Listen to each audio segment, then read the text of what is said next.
Jadi puji syukur kita sudah mendatangani MOU antara Batak Center DPN dengan Bupati Toba dalam hal ini oleh Bapak Bupati sendiri, Bapak Effendi Nabi 10. Puji syukur. Ini maksudnya adalah membentuk sinergitas daripada keberadaan Batak Center di Toba bersama Pemda Toba itu, karena bagaimanapun dalam perjalanannya kita tidak bisa lepas daripada pemerintah daerah di sana itu. Itulah yang menjadi sebab perlunya kita mengadakan MOU ini. Harapannya Pak dari Batak Center apa saja tadi yang disoroti yang ingin disampaikan ke pemerintah Kabupaten Toba? Ya, harapannya banyak rencana-rencana Batak Center di kawasan Danau Toba nanti, khususnya di Toba, yang perlu disinergikan dengan apa? Misalnya seperti saya katakan tadi, kita merencanakan membangun museum Batak Raya di Kaldera, di BPO, kawasan BPODT untuk tahun ini atau selanjutnya juga mungkin dalam rencana proyek multi years nanti. Dan kita memang sudah mendapat restu daripada Bapak Menteri Kebudayaan, yaitu Bapak Fadli John waktu itu, bahwa ini sangat diperlukan mengadakan museum di sana itu. Kemarin beberapa hari yang lalu kami sudah ketemu juga dirut daripada BPODT dan akan beliau bicarakan nanti dengan Menteri Pariwisata untuk menyediakan lahan secukupnya sekitar 3 sampai 6 hektar untuk keperluan membangun daripada museum ataupun monumen daripada Toba itu, ataupun monumen untuk Batak Raya nanti. Sekaligus dalam konteks itu nanti di sekitarnya akan kita coba tanamkan, akan diusahakan menanam tanaman endemik Toba seperti andaliman, ada kemenyan, dan banyak lagi tanaman-tanaman yang khas untuk Toba nanti, untuk sehingga para wisata yang akan datang, wisatawan yang akan datang misalnya, terutama wisatawan internasional, dengan datang di melihat museum itu sekaligus atau monumen itu, mereka bisa menyaksikan tanaman-tanaman endemik Toba pada khususnya. Berapa butuh biaya itu Pak Menteri yang hitungan proyeknya? Membudidayakan. Oh, masih ada lagi untuk membudidayakan ikan batak nanti di sekitar itu juga. Ikan batak ada lokasinya, nanti kita sediakan dari sejumlah kawasan atau 6 hektar yang disediakan oleh nanti pemerintah. Multi years itu kan artinya jumlah pembangunannya itu tinggi. Berapa jumlahnya dan siapa yang kita masih dalam proses. Ini kan baru ide yang yang spektakuler boleh bilang ya. Kita tidak bisa mengatakan ini. Tergantung bagaimana perencanaannya dulu. Ini kan baru prinsipnya. Ini baru sebatas prinsip bahwa sepakat untuk membangun museum Batak Raya. Batak Center yang membiayainya apa? Bukan, itu nasional ini. Saya katakan tadi. Ya. Pemerintah sudah pasti. Berapa rencananya multi years itu, berapa triliun, berapa rencananya? Kan multi years katanya. Multi years, dan itu tergantung kepada, saya katakan tadi, kita masih dalam posisi merencanakan sekarang. Prinsipnya sudah ada kesepakatan daripada Batak Center dengan Menteri Kebudayaan, dengan di mana BPODT menyediakan lahan untuk kepentingan ini. Itu inti seluas 6 hektar. Nah, di situ nanti akan kita bangun misalnya museum itu sendiri, lalu di sekitarnya adalah rumah daripada puak-puak Batak yang ada. Di situ juga nanti ada tanaman endemik Toba, misalnya saja andaliman, kemenyan, dan lain sebagainya. Juga termasuk untuk kepembudayaan ikan Batak di sekitar itu. Dia masuk proyek strategis nasional juga. Iyalah, sekitar itu. Apa sudah dibicarakan itu? Apakah sudah masuk dalam agenda DPR? Belum. Itu baru ide Batak Center. Baru ide aja, dengan Kementerian Kebudayaan untuk lahannya di backup daripada BPODT, dan akan dibicarakan oleh BPODT nanti. Siapa yang rencananya digunakan untuk Batak Raya ini?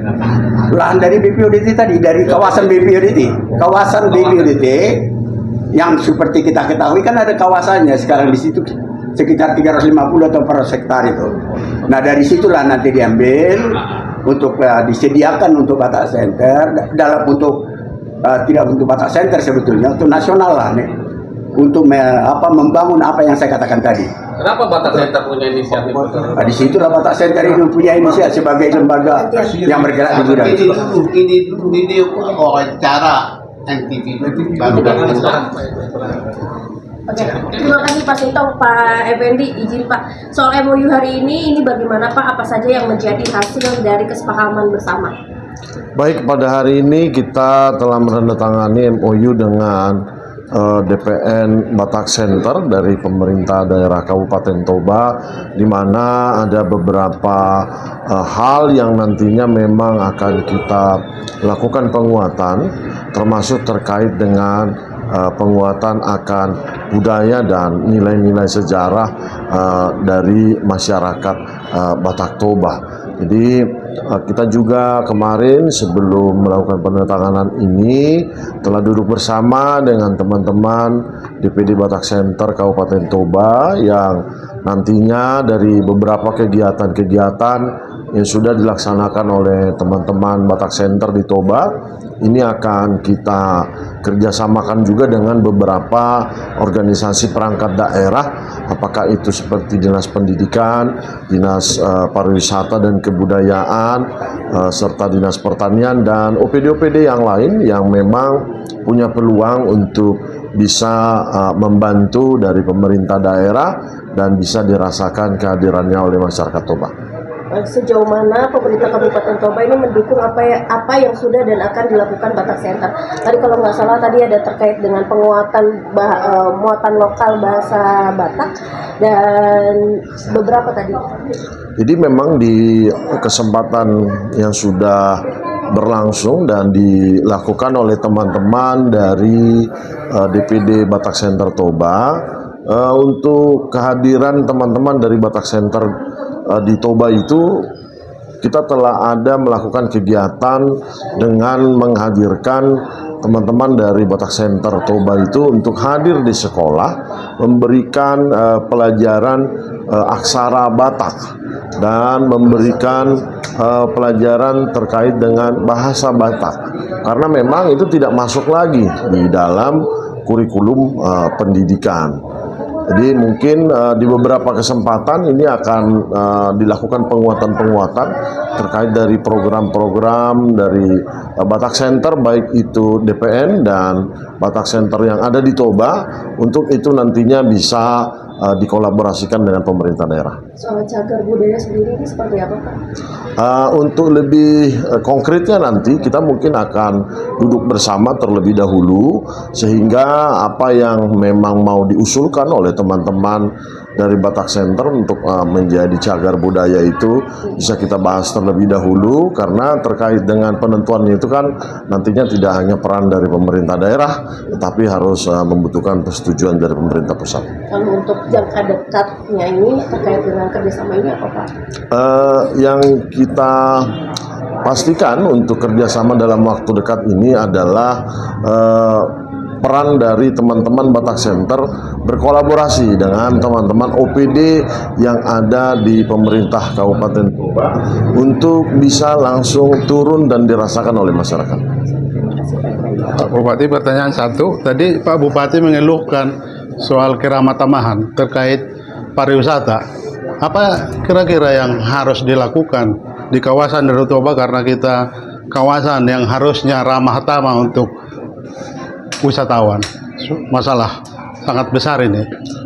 Memang yang kita rasakan kondisi pada saat ini, wilayah kawasan Danau Toba yang telah ditetapkan pemerintah pusat sebagai destinasi pariwisata super prioritas ini belum didukung dengan keramah tamahan dari warga. Jadi ini tidak hanya berlaku di Kabupaten Toba, tetapi merata di kurang lebih 8 kabupaten kota yang mengelilingi kawasan Danau Toba.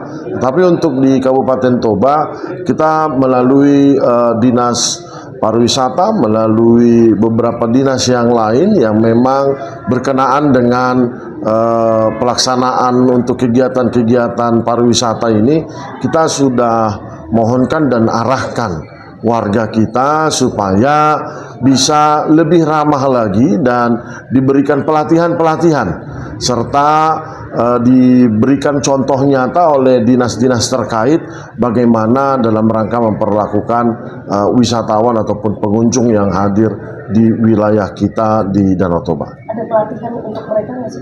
Ada, kita ada berikan pelatihan-pelatihan baik dari dinas terkait, kemudian kegiatan-kegiatan dari dinas provinsi juga, dan yang dibawakan oleh program-program dari Kementerian Pariwisata ataupun kementerian terkait.